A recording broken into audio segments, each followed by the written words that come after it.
Hi friends, welcome to so tasty so easy. இன்றைக்கி நம்ம ஒரு சூப்பரான தோசை ரெசிபி தான் பார்க்க போகிறோம். இந்த தோசை பண்ணி நீங்கள் சாப்பிட்றதுக்கு தொட்டுக்க சைடிஷ்ஷு, சட்னி, சாம்பார் எதுவுமே தேவையில்லை. இதிலே நம்ம அந்த சைடிஷ் மாதிரி பண்ணி வேறு லெவல் தோசை ரெசிபி ஒன்று பண்ண போகிறோம். செமையாக இருக்கும். வாங்க அந்த தோசை எப்படி பண்ணலாம் அப்படின்னு பார்க்கலாம். முதல்ல ஒரு அடுப்பை ஆன் பண்ணிக்கிறோம். ஸ்டவ்வை பற்ற வச்சுக்கலாம். ஒரு கடாய், இந்த மாதிரி ஒரு கடாய் வச்சுக்கலாம். இது சூடானதும் உளுந்து ஒரு 2 ஸ்பூன் எடுத்துருக்கோம். எண்ணெய் எதுவும் சேர்க்காமல் லேசாக சவக்கிற வரைக்கும் இந்த மாதிரி வறுத்து எடுத்துக்க போகிறோம்.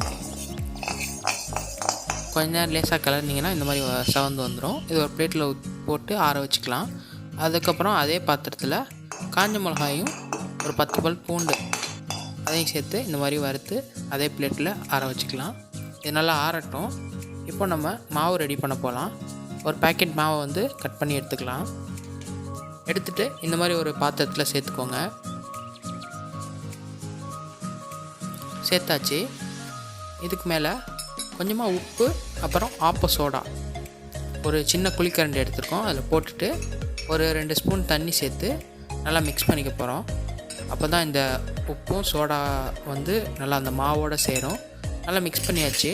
இப்போது இந்த மாவில் இதை ஊற்றி நல்லா கலந்துக்கலாம். இதே கரண்டியில் 2 கரண்டி அளவு தண்ணி சேர்த்து தோசை மாவை நல்லா மிக்ஸ் பண்ணி ரெடி பண்ணி வச்சுக்க போகிறோம். சேர்த்தாச்சு. நல்லா மிக்ஸ் பண்ணி எடுத்துக்கலாம்.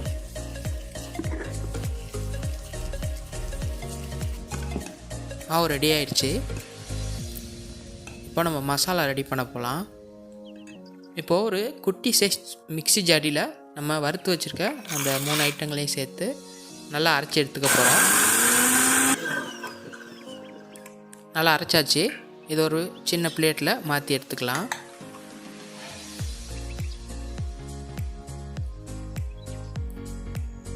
இப்போ ஒரு மீடியம் சைஸ் மிக்ஸி ஜாடி எடுத்து அதில் 2 உடைச்ச முட்டையை சேர்த்து மறுபடியும் இந்த ஜாரை மூடி அரைச்சி எடுத்துக்க போகிறோம்.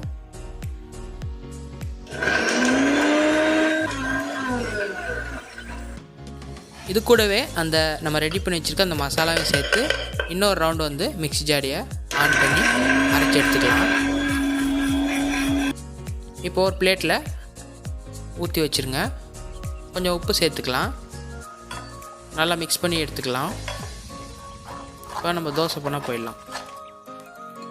தோசை கல் சூடானதும் ஒரு மீடியம் சைஸ் குழிக்கரண்டியில் 1.5 கரண்டி மாவு சேர்த்து நல்லா தோசை ஷேப்பில் தேய்ச்சிக்கோங்க.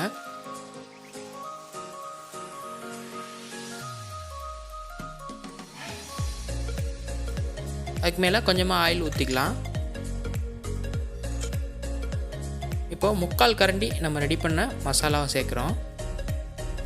ஒரு 4-5 கொத்தமல்லி இலையும் இந்த மாதிரி அங்கங்கே போட்டுக்கலாம். லேசாக மூடி வச்சுக்கலாம். இப்போது ஒரு பக்கம் வெந்துடுச்சு. திருப்பி போட்டுக்கணும் தோசையை.